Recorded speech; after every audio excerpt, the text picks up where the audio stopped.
Hello everyone, welcome to the channel.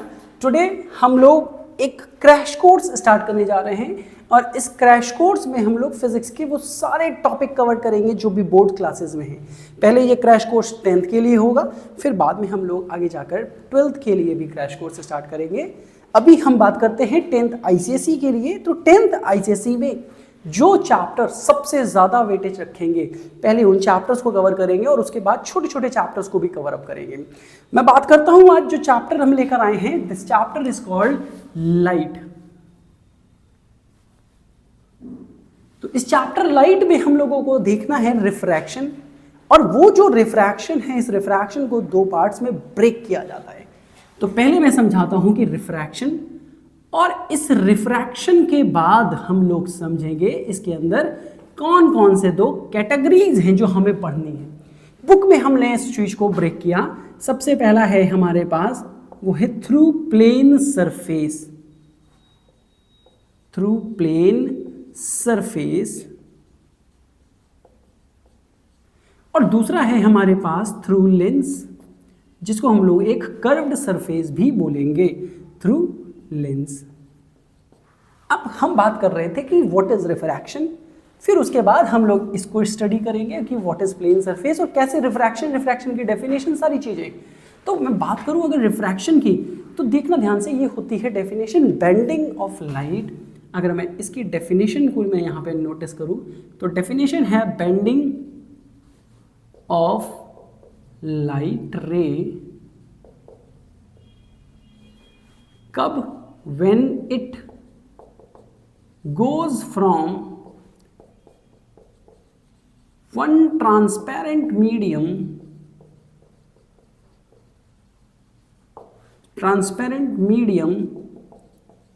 to another transparent medium। अब मैं इसी चीज को एक थोड़ा सा आपको डिटेल में स्ट्रक्चर से, एक डायग्राम से मैं दिखाने की कोशिश करता हूं। मैंने कहा मैं ये लाइट था और ये लाइट ऐसे बढ़िया मस्त रास्ते में अपना जा रही थी। इतनी सी बात आपको पता होनी चाहिए कि light travel always in a straight line. अब ये लाइट रे मस्त जा रही थी, आगे इसने देखा कि यार एक दूसरा कांच का एक छोटा सा टुकड़ा मिल गया। इसका मतलब है कि ये कांच का टुकड़ा ट्रांसपेरेंट भी था और ये मीडियम से भी बदलाव हो गया। दैट मीन्स ये पहले अगर एयर था तो अब ये दूसरा मीडियम मिल गया। तो लाइट ने कहा यार ये क्या झंझट मिल गया। अच्छा खासा वो लाइट अपने स्पीड से जा रही थी, उसको जैसे ही दूसरा मीडियम मिला, इस दूसरे मीडियम की खास बात ये थी कि इसके मॉलिक्यूल बहुत पास पास थे। अब मॉलिक्यूल बहुत पास पास थे तो होगा क्या कि ये लाइट अपनी स्पीड को अब चेंज करेगी। एक्चुअली इस लाइट को जाना ऐसे था, लेकिन इसने क्या किया, अपनी स्पीड को चेंज किया। जब ये स्पीड चेंज करेगा तो क्या होगा, इसने सोचा यार स्पीड जो कम हो गई है, अब ऐसा करते हैं हम अपने पाथ को शॉर्ट कर लेते हैं। अपने रास्ते को इसने छोटा किया और बस मस्त आराम से निकल गई, क्योंकि इसको मालूम था कि अगर ये जल्दी निकलना है इसको तो रास्ता छोटा करना पड़ेगा, और छोटे रास्ते में झंझट खत्म, जल्दी निकल जाएंगे। तो ध्यान से देखो, ये लाइट ऐसे जा रही थी और ये देखो यहाँ बेंड हो गई, और जैसे ही यहाँ पर बेंड हुई, that means this is the definition, this phenomena is called refraction. This bending of light ray when it goes from one transparent medium to another medium, that is called refraction। इसकी एक और definition है कि ये जा तो ऐसे रही थी, लेकिन जैसे ही ये रिफ्रैक्शन हुआ, जैसे ही एक मीडियम से दूसरे मीडियम गई, इसने अपने पाथ को चेंज किया। That means the change in the direction of the light, the original light, that phenomena is called refraction. तो अब मैं बात करूंगा अगर रिफ्रैक्शन की, तो रिफ्रैक्शन के भी कुछ लॉज होते हैं। अगर मैं कहूं कि लॉज की बात कर लेता हूं तो दो लॉज होते हैं, लॉज ऑफ रिफ्रैक्शन, जिसमें से पहला लॉ तो ये है कि जो इंसिडेंट रे है, इंसिडेंट रे, फिर दूसरा कौन सा है, नॉर्मल। सर ये हमें इस डायग्राम में कैसे दिखेगा, तो बेटा इस रे को कहा जाता है इंसिडेंट रे, जो जा रही है सरफेस की तरफ। ना दिस इज इंसिडेंट, बेटा इसको कहा जाता है नॉर्मल। ये परपेंडिकुलर होती है, किसके परपेंडिकुलर होती है सर, ये सरफेस से परपेंडिकुलर, इस तरफ से देखो या उस तरफ से देखो 90 degree. Now this is angle of incidence, ये एंगल ऑफ इंसिडेंस, और ये नॉर्मल के आगे अगर मैं इसको बढ़ाऊं तो ये है एंगल ऑफ रिफ्रैक्शन, ये एंगल ऑफ रिफ्रैक्शन, और इस लाइट को कहा जाता है रिफ्रैक्टेड रे। दैट मीन्स हमारे पास 3 कंपोनेंट्स हैं, इंसिडेंट, नॉर्मल, रिफ्रैक्टेड। तो यही चीजें हमको यहां लिखनी है कि incident ray, normal and refracted रे all lies in the same plane। आप लोग चाहेंगे तो यहीं से नोट्स भी बना सकते हैं, same plane at the point of incidence.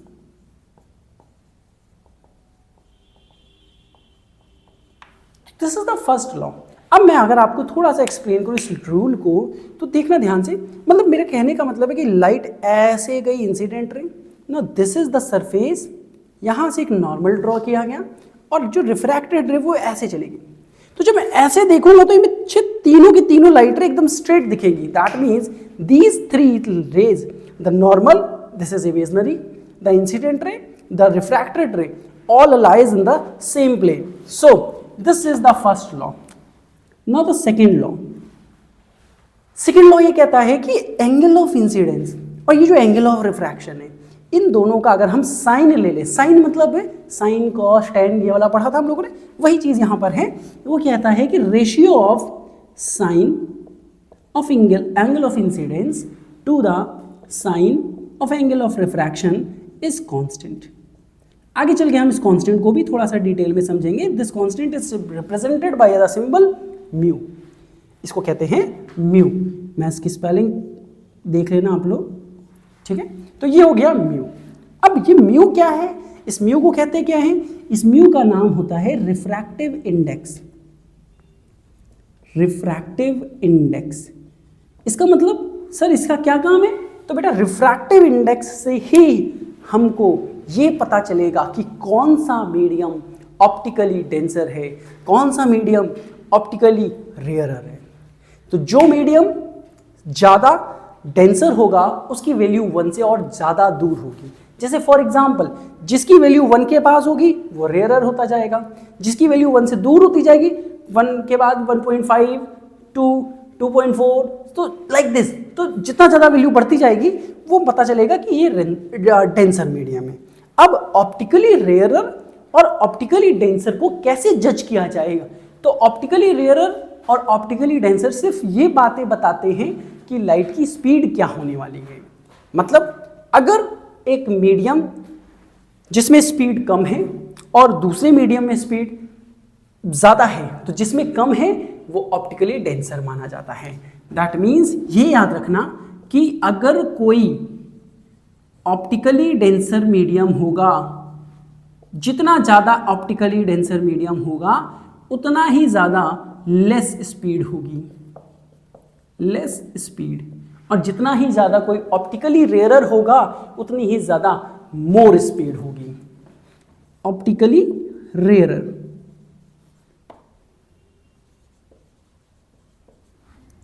Medium, इसका मतलब जितना ज़्यादा ऑप्टिकली रेयरर उतनी ज़्यादा more speed. So talking about the laws of refraction, ये दोनों लॉज हैं, इसमें से इसको कहा जाता है स्नेल्स लॉ। इसको ये भी कहा जाता है कि व्हाट इज स्नेल्स लॉ। अगर पेपर में आ गया तो आप बता सकते हैं कि भैया कि स्नेल्स लॉ क्या होता है। अब हम लोग एक दो न्यूमेरिकल करेंगे on the behalf of this and the refractive index, और उसके बाद हम लोग और आगे के टॉपिक को कंप्लीट करेंगे।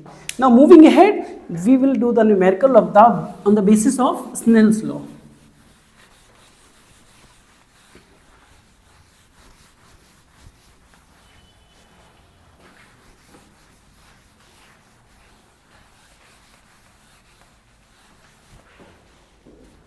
तो पहले एक छोटा सा सिंपल सा न्यूमेरिकल हम बनाते हैं। न्यूमेरिकल ये है कि जैसे कि मैंने कहा कि ये लाइट ऐसे जा रही है, इसने कुछ एंगल यहाँ से बनाया, फॉर एग्जांपल ये दे दिया मैंने 30 डिग्री, और ये वाला मैंने एंगल दे दिया आपको 60 डिग्री, और मैंने आपसे पूछा कि व्हाट इज रिफ्रैक्टिव इंडेक्स, मतलब कि फाइंड म्यू। अब मुझे एक सिंपल सी बात बता सकते हैं आप कि इसमें म्यू कैसे निकालना है। मुझे मालूम है एंगल है, एंगल का एक रिलेशन है और relation between angle and the mu is called Snell's law. मतलब हम यहाँ पर लगाने वाले हैं applying Snell's law, applying Snell's law.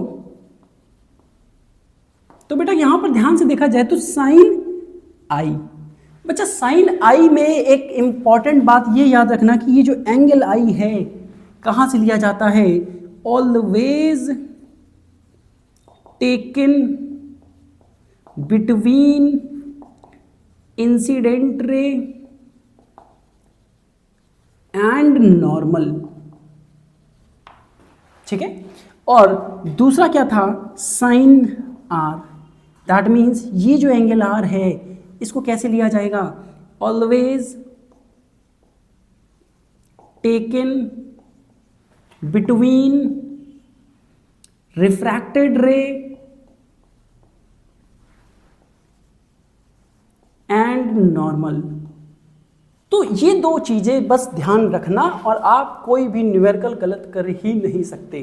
तो मैं इसकी बात करूं तो ये तो स्नेल्स लॉ होता है, मैंने कहा लगा लेते हैं। तो भैया म्यू इज इक्वल्स टू, मेरे पास साइन एंगल कितना है यहाँ पर, sine 30 which is divided by sine 60। Now what is going to be happen, sine 30 has a value 1/2, sine 60 has a value √3/2। Now you can solve it. क्या 2 ने 2 को मार दिया, बचा कितना मेरे पास, mu is equals to 1/√3। Now this is the answer. So this is the refractive index. अब ये रिफ्रैक्टिव इंडेक्स 1 से छोटा है, इसका मतलब है कि यहाँ पर स्पीड ज़्यादा है और यहाँ पर स्पीड कम है। तो हमें ये चीज़ें भी समझनी हैं कि कब कौन सा मीडियम डेंसर होगा, कौन सा मीडियम रेयरर होगा। तो एक सिंपल सी बात याद रखना है, जब भी आपको दो मीडियम मिले तो कंपेयर करेंगे आप, एक का रिफ्रैक्टिव इंडेक्स कम होगा, एक का रिफ्रैक्टिव इंडेक्स ज़्यादा होगा। तो याद रखना कि जब लाइट रे डेंसर से रेयरर जाती है, क्या याद रखना है, denser to rarer away from the normal. याद रखना, denser to rarer away from normal. इसका मतलब है कि अगर इसका उल्टा कराया जाए कि रेयरर टू डेंसर जाएगी तो इसका डायग्राम क्या बनेगा गुरुजी। तो जैसे मैंने कह दिया कि फॉर एग्जांपल ये रेयरर है और ये वाला मीडियम डेंसर है, तो ये लाइट रे गई, मैंने कहा ये तो नॉर्मल हो गई, नॉर्मल के बाद ये लाइट रे बेंड टूवर्ड्स द नॉर्मल। ये बहुत इंपॉर्टेंट बात है। इस सिचुएशन में अवे, तो इस सिचुएशन में टूवर्ड्स। ठीक है, तो मैं बात कर रहा था स्नेल्स लॉ हो गया। एक छोटा सा न्यूमेरिकल आपके लिए जो आप करेंगे और उसके आंसर को कमेंट में लिखेंगे अब आप। तो क्वेश्चन ये है, ध्यान से देखना है आपको। क्वेश्चन में कुछ नहीं है, सिर्फ छोटा सा चेंज है, बस मैंने एंगल चेंज कर दिया इस बार। आपको ये बताना है कि चलो मान लेते हैं ये वाला एंगल इस बार 30 ले लेते हैं और ये लाइट रे ऐसे चली गई, ठीक है, और यहाँ पर मैंने एंगल दे दिया, सपोज करिए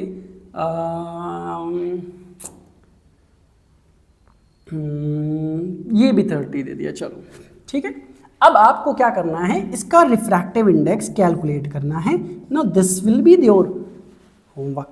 अब आप इसको कमेंट करेंगे, इसके आंसर को कमेंट करेंगे, मुझे पता चलेगा कि आप में से कितने ऐसे बच्चे हैं जो इसको सही कर रहे हैं। इसका डिस्कशन नेक्स्ट में होगा और इस एक पार्ट को समझेंगे अब हम लोग। नेक्स्ट पार्ट जो है हमारा, अब आने वाला जो पार्ट है वो है रिफ्रैक्टिव इंडेक्स के बारे में। तो हम लोग इसको इरेज कर देते हैं और इसके बाद हम लोग चलते हैं रिफ्रैक्टिव इंडेक्स पे।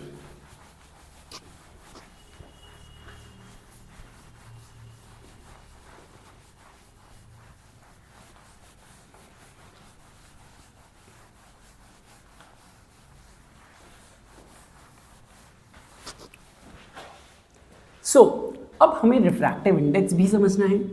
मतलब कि रिफ्रैक्टिव इंडेक्स एक ऐसी चीज है जिससे हम ये पता लगा सकते हैं कि ये मीडियम डेंसर होगा या ये मीडियम रेयरर होगा। तो रिफ्रैक्टिव इंडेक्स का जब डेफिनेशन की बात करी जाए तो बेटा ये जब डिफाइन करने पे आया तो डिफाइन करने के लिए हमको इसको कैटेगराइज करना पड़ा। हमने इसको दो पार्ट्स में कहा। एक पार्ट हो गया हमारे पास absolute refractive index, this is absolute refractive index, and दूसरा वाला जो था वो था relative refractive index. So this absolute and this relative refractive index दोनों में क्या फर्क है समझते हैं। जब हम एब्सोल्यूट रिफ्रैक्टिव इंडेक्स की बात करेंगे तो एब्सोल्यूट रिफ्रैक्टिव इंडेक्स में हमारे पास दो मीडियम होंगे, लेकिन उन दो मीडियम में एक मीडियम वैक्यूम या फिर एयर जरूर होगा। जैसे मैंने कह दिया ये कांच है, दैट मीन्स ग्लास है, और ऊपर एयर है। तो ये जो लाइट रे गई ये कहाँ से कहाँ गई? एयर से ग्लास गई। तो इसका मतलब है कि एक मीडियम हमारे पास ऐसा था जहाँ तो एयर था या फिर वैक्यूम था। तो रिलेटिव कब होगा सर? जब मैंने कहा यहाँ पर दो मीडियम है, मैंने कह दिया ये वाला मीडियम हमारे पास वाटर है और ये वाला मीडियम हमारे पास ग्लास है।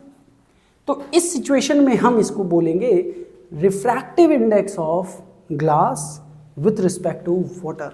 अभी हम समझते हैं वो सारी चीज़ें, लेकिन पहले हमें एब्सोल्यूट रिफ्रैक्टिव इंडेक्स को फोकस करना है। तो एब्सोल्यूट रिफ्रैक्टिव इंडेक्स का मतलब हो गया हमारे पास दैट मीन्स म्यू। और म्यू बनता कैसे है? तो सिंपल सा है, it is a ratio of speed of light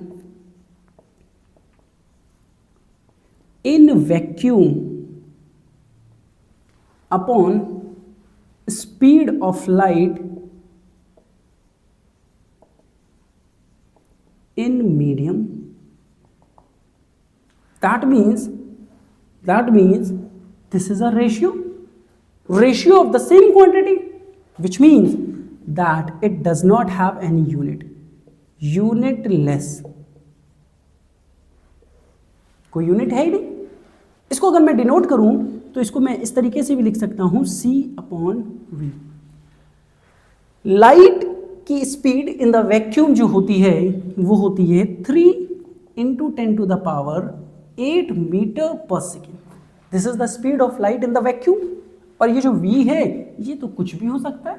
तो हमको जब भी कभी कोई मीडियम दिया जाएगा हम लोग इसकी वैल्यू पुट करेंगे और उसकी स्पीड पुट करने के बाद हमको एब्सोल्यूट रिफ्रैक्टिव इंडेक्स मिल जाएगा। Now we can obtain absolute refractive index by just knowing the value of the velocity in that medium। और ऐसा भी हो सकता है कि अगर मैं आपसे कह दूं कि सपोज करिए लाइट की स्पीड जो है एयर में वो 3 × 10⁸ मीटर पर सेकेंड है। हमने कहा कि एक मीडियम है जो ग्लास है, उसका रिफ्रैक्टिव इंडेक्स कुछ 3/2 है। तो मैंने कह दिया इस ग्लास के मीडियम में कितनी स्पीड होगी, इस तरीके से भी हम इस फॉर्मूले को यूज कर सकते हैं। वो कैसे करेंगे? क्योंकि मुझे पता है कि म्यू का फॉर्मूला C/V ग्लास हो जाएगा। तो V ग्लास को निकालना बहुत आसान हो गया। म्यू ग्लास की वैल्यू पता है, म्यू जो है हमको दिया गया है, speed of light in vacuum दिया गया है। So by this we can also calculate the value of velocity of speed in that medium. But अगर ऐसा होता कि मान लो हमारे पास दो मीडियम होते तब हम उस सिचुएशन में रिलेटिव रिफ्रैक्टिव इंडेक्स पढ़ते। तो अगर हम रिलेटिव रिफ्रैक्टिव इंडेक्स की बात करते तो रिलेटिव रिफ्रैक्टिव इंडेक्स को समझने के लिए हमको एक छोटा सा एग्जाम्पल सेट करना पड़ेगा। मैंने कहा हमारे पास दो मीडियम हैं। मैंने कहा ये देखो ध्यान से, एक मीडियम वाटर मान लेते हैं और ये वाला मीडियम मैंने कह दिया कि ग्लास है हमारे पास। तो इस मीडियम से इस मीडियम यानी कि वाटर से लाइट रे ग्लास में गई। तो अब हम जब रिलेटिव लिखते हैं तो हमें लिखना पड़ेगा कि लाइट गई कहाँ से कहाँ गई। तो इसका मतलब है हमारे पास जो लाइट गई वो गई वाटर से ग्लास गई। अब इसको पढ़ा कैसे जाता है सुनना ध्यान से। हम हमेशा उल्टा पढ़ेंगे। क्या पढ़ेंगे? हम इसको पढ़ेंगे refractive index of glass with respect to water. इसका मतलब है कि अगर उल्टा पढ़ लिया तो अब उल्टा लिख भी लेते हैं, और इसका सिंपल सा फॉर्मूला बन जाएगा mu glass upon mu water. Now by this trick, अब ट्रिक क्या है? तो ट्रिक ये है कि आपको याद रखना उल्टा पढ़ेंगे भी और उल्टा लिखेंगे भी। अब हमें उल्टा पढ़ना था, हमने कहा चलो एक और छोटा सा एग्जांपल ले लेते हैं। मान लो मेरे पास यहाँ पर एक मीडियम 1 था, एक मीडियम 2 था। इसको क्या लिखोगे आप? इसको क्या पढ़ोगे? तो इसको पढ़ोगे उल्टा। That means refractive index of medium 1 with respect to medium 2, और जब उल्टा पढ़ लिया तो उल्टा लिखने में क्या ही बुराई है, तो mu 2। Now this is the formula. कोई भी फॉर्मूला बना लेते हैं। अब हमको याद करने की जरूरत ही नहीं है, हम कोई भी क्वेश्चन उठा के देख लें। देखो मैंने कहा refractive index of kerosene with respect to petrol, formula क्या बन जाएगा? Refractive index of kerosene with respect to petrol. Now this is the formula. अब आपको तो याद करना ही नहीं है, दैट मीन्स छोटी सी ट्रिक थी, उल्टा पढ़ेंगे और उल्टा लिखेंगे भी। खैर हम आज के चलते हैं और एक छोटे से न्यूमेरिकल के पास चलते हैं। उसके बाद हम लोग इनके बिहाफ के न्यूमेरिकल को करने के बाद आगे का पोर्शन कंप्लीट करेंगे।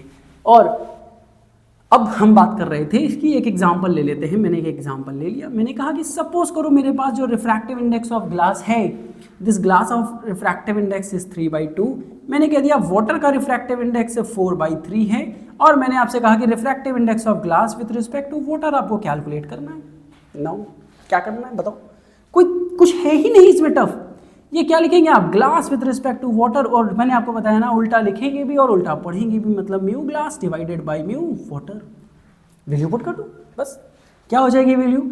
3/2 डिवाइडेड बाई 4/3, 3 3 9, मतलब कि 9/8।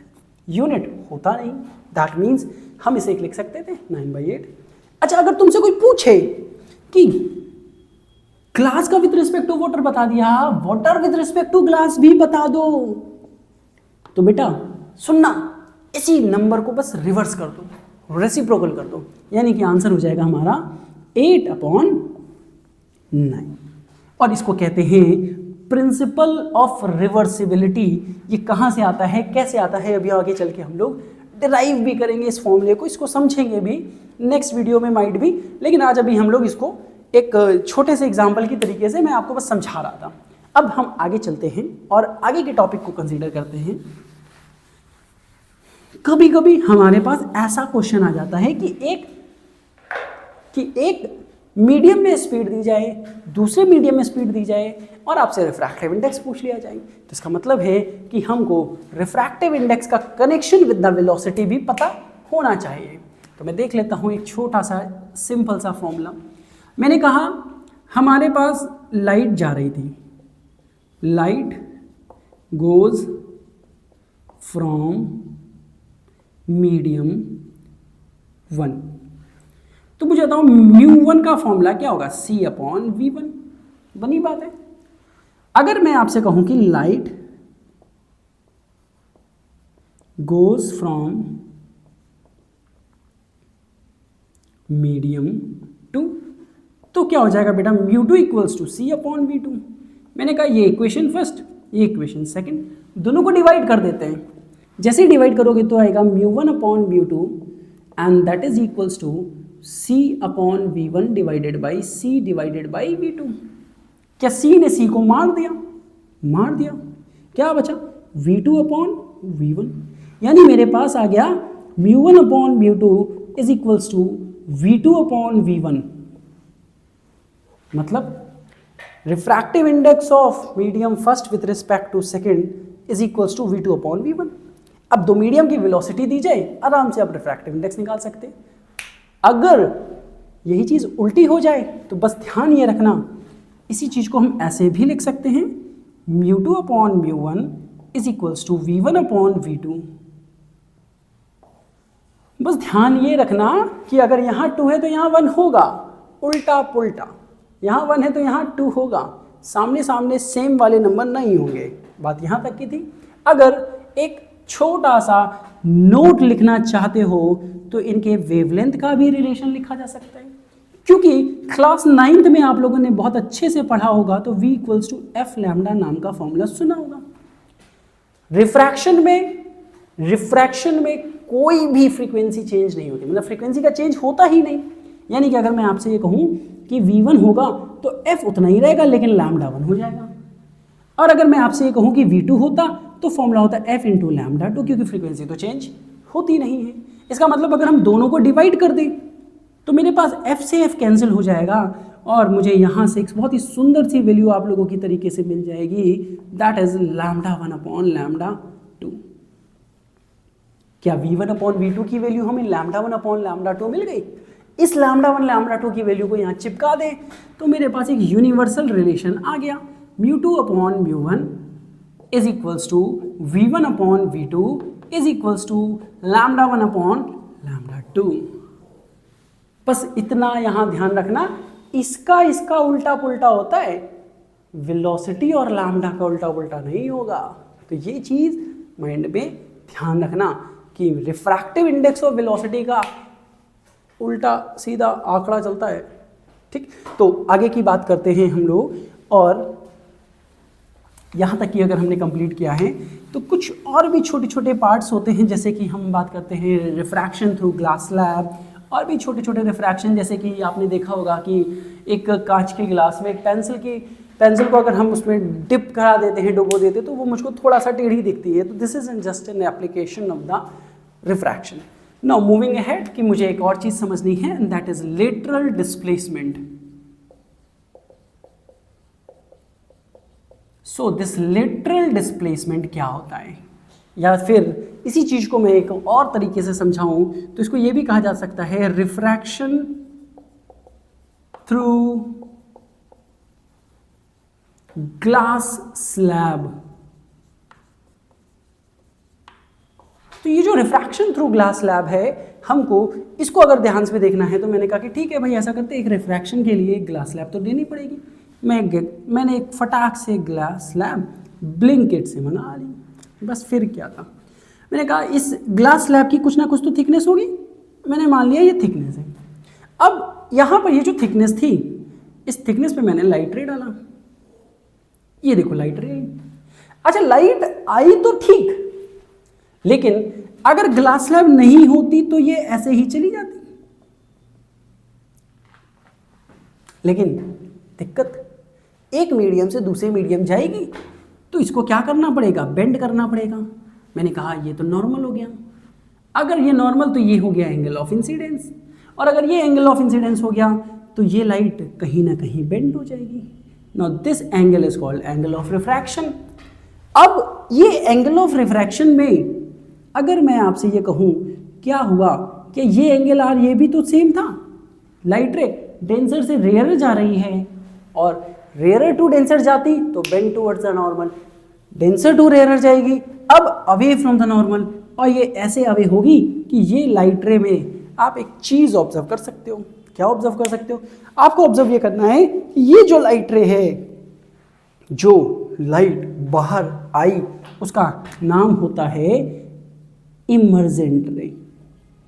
अब ये जो इमर्जेंट रे थी, इसने जो एंगल बनाया था, ये बनाया था एंगल ऑफ इमर्जेंस ई। इस इमर्जेंट रे को थोड़ा सा ध्यान से देखा जाए और इस लाइट रे को देखा जाए, दोनों एक दूसरे के पैरेलल हैं, और अगर पैरेलल हैं तो यहाँ पर ये जो शिफ्ट दिख रहा है, उसकी ओरिजिनल पाथ से जो शिफ्ट आया, इसको कहते हैं लेटरल डिस्प्लेसमेंट। मतलब कि एक इंसान को जाना यहाँ था लेकिन पहुँच के ऐसे गया, इसका मतलब है this is called perpendicular shift. और अगर ये लाइट रे जा तो ऐसे रही थी लेकिन निकल के ऐसे गई, इसका मतलब this perpendicular shift is called lateral displacement. This is lateral displacement and this is refraction through glass slab. ये जो रिफ्रैक्शन, ये जो लेटरल डिस्प्लेसमेंट कुछ फैक्टर्स पे डिपेंड भी करती है, जिसमें से एक सबसे बड़ा फैक्टर है वो है कि इसका थिकनेस। ज़्यादा थिकनेस ज़्यादा डिस्प्लेसमेंट। दैट मीन्स ये किन किन बातों पे डिपेंड करती है? लेटरल डिस्प्लेसमेंट, ठीक है। To directly proportional to thickness. पहली बात, जितना ज़्यादा थिकनेस उतना ज़्यादा लेटरल डिस्प्लेसमेंट। दूसरी बात, ये डिपेंड इस बात पे भी करती है कि कितना ज़्यादा एंगल ऑफ इंसिडेंस है। अगर एंगल ऑफ इंसिडेंस ज़्यादा है तो ये थिकनेस, ये जो डिस्प्लेसमेंट दिखाई दे रहा है ये भी ज़्यादा होगा। तो कुछ और भी बातें हैं। आपको क्या करना है, सिंपल सा काम है। आज इस वीडियो को जहाँ तक आपको मैंने पढ़ाया इतना काम करना कि घर जाके या घर पे आपको सिर्फ बुक की रीडिंग करनी है। जो भी बुक के जो भी न्यूमेरिकल एग्जाम्पल्स हैं वो ट्राई करने हैं। कोई क्वेश्चन नहीं आ रहा है, ये हमारी जिम्मेदारी है कि आपको फिजिक्स में ऐसा कोई क्वेश्चन, ऐसा कोई न्यूमेरिकल आए ना, ये हमारी गारंटी है। आपको बस इतना करना है, सिर्फ चीज़ों को रिवाइज करनी है, बुक को पढ़ना है, बुक से अलावा कुछ भी नहीं आता है। सिर्फ आप कंसिस्टेंट रहिए और कुछ नहीं। तो आज इस वीडियो में इतना ही रखते हैं। बाकी हम लोग जो पढ़ेंगे तो नेक्स्ट टाइम पे हम लोग पढ़ेंगे प्लेन मिरर के लिए, थिक प्लेन या थिक ग्लास स्लैब पढ़ेंगे। जब वो थिक ट्रांसपेरेंट सरफेस होता है तो वो एक प्लेन मिरर की तरीके से काम करता है। रियल एंड एपरेंट डेप्थ वाला कॉन्सेप्ट भी पढ़ना है, टोटल इंटरनल रिफ्लेक्शन भी पढ़ना है। तो बाकी सारी चीज़ें हम लोग नेक्स्ट वीडियो में कवर अप करेंगे। आपका सिर्फ इतना सा काम है कि वीडियो को लाइक कर देना, दोस्तों को शेयर कर देना, सिर्फ इतना सा करना। बाकी मेरी गारंटी है कि पूरा क्रैश कोर्स आपको प्रॉपर एक एक चीज़ का एक्सप्लेनेशन विद न्यूमेरिकल, जो भी क्वेश्चन, जो भी न्यूमेरिकल आपको ना आए वो आप परेशान होइए नहीं, वो मेरी जिम्मेदारी है। लेकिन बस आप वीडियो को देखें, टाइम टू टाइम रिवाइज करें चीज़ों को, और कुछ नहीं। Thank you.